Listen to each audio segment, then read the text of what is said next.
Then I caught a glimpse of him way down the beach, sitting in the lifeguard stand. I took off my shoes and made my way over to him. "Come down," I called up. "Don't fall asleep up there." "Come up," he said. "Just for a minute." I thought about it for a second. He didn't sound drunk. He sounded fine. I climbed up the side of the chair and sat next to him. "Did you guys have fun?" I asked him. He didn't answer me. I watched the water lap along the shore. There was a crescent moon. I said, "I love it here at night." And then suddenly, he said, "I have to tell you something." Something in his voice scared me. "What?" Looking out at the ocean, he said, "Jer cheated on you when he was in Cabo." That wasn't what I expected him to say. It was maybe the last thing I expected him to say. His jaw was clenched, and he looked angry. Tonight at the club, one of his dumbass friends said something. He finally looked at me. "I'm sorry you had to hear it from me. I thought you had a right to know." I didn't know how to answer him. I finally said, "I already knew about it." His head jerked back. "You knew?" "Yeah." "And you're still marrying him?" My cheeks felt hot. "He made a mistake," I said softly. "He hates himself for what he did. I forgave him. Everything's fine now. Everything's really great." Conrad's mouth curled in disgust. "Are you kidding me? He spent the night in a hotel room with some girl, and you're defending him? Who are you to judge us? It's none of your business."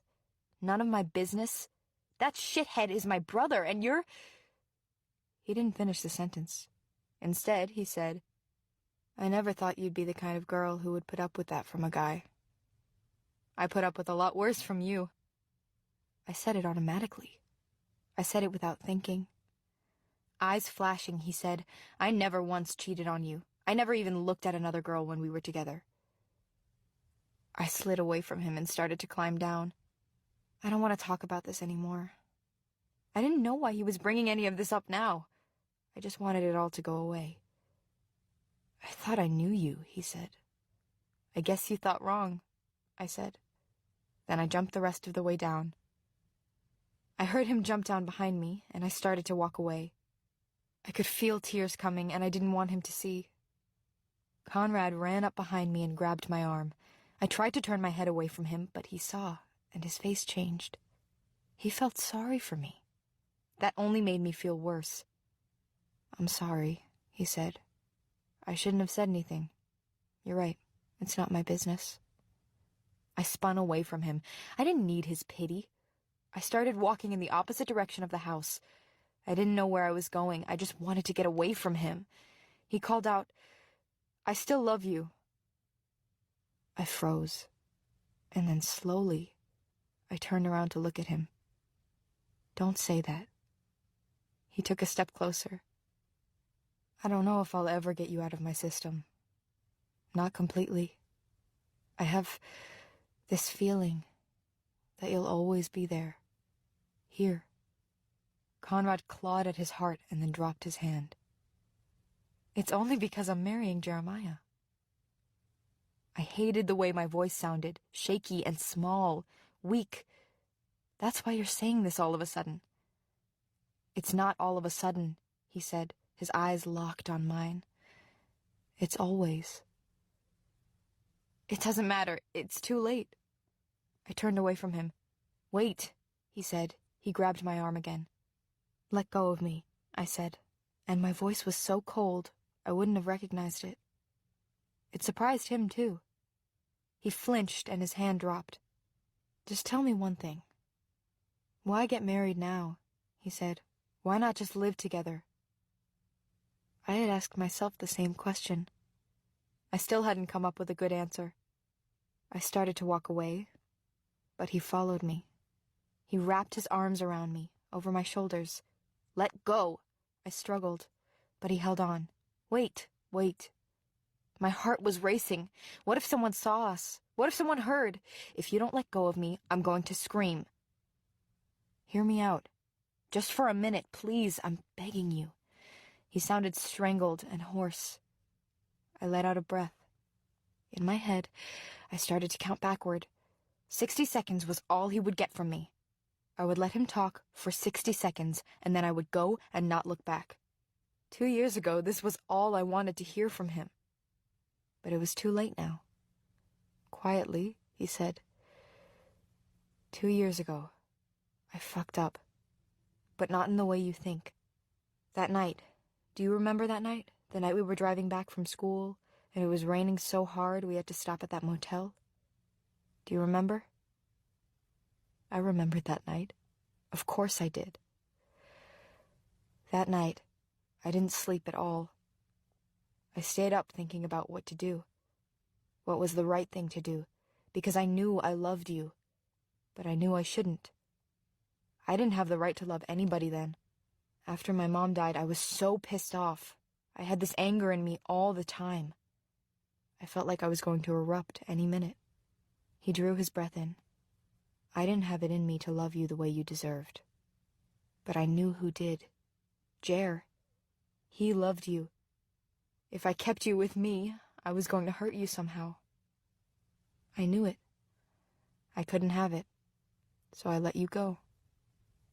I'd stopped counting by then. I just concentrated on breathing, in and out. But this summer, God, this summer, being near you again, talking the way we used to talk, you looking at me the way you used to. I closed my eyes. It didn't matter what he said now. That was what I told myself. I see you again, and everything I planned goes to shit. It's impossible. I love Jer more than anybody. He's my brother, my family. I hate myself for doing this. But when I see you two together, I hate him too. His voice broke. "Don't marry him. Don't be with him. Be with me." His shoulders shook. He was crying. Hearing him beg like this, seeing him exposed and vulnerable, it felt like my heart was breaking. There were so many things I wanted to say to him, but I couldn't. With Conrad, once I started, I couldn't stop. I broke away from him roughly. "Conrad," he grabbed me. "Just tell me, do you still feel anything for me?" I pushed him away. "No! Don't you get it? You will never be what Jer is to me. He's my best friend. He loves me no matter what. He doesn't take it away whenever he feels like it. Nobody has ever treated me the way he does. Nobody. Least of all you." "You and I said, and then I stopped. I had to get this right. I had to make it so that he let me go forever. You and I were never anything." His face went slack. I saw the light die out in his eyes. I couldn't look at him anymore. I started walking again, and this time he didn't follow me. I didn't look back. Couldn't look back. If I saw his face again, I might not be able to leave. As I walked, I told myself, hold it, just a little longer. Only when I was sure he couldn't see me, only when the house was in sight again, that was when I let myself cry. I dropped down in the sand and cried for Conrad, and then for me. I cried for what was never going to be. It's a known fact that in life, you can't have everything. In my heart, I knew I loved them both, as much as it is possible to love two people at the same time. Conrad and I were linked. We would always be linked. That wasn't something I could do away with. I knew that now. That love wasn't something you could erase, no matter how hard you tried. I got up. I brushed the sand from my body.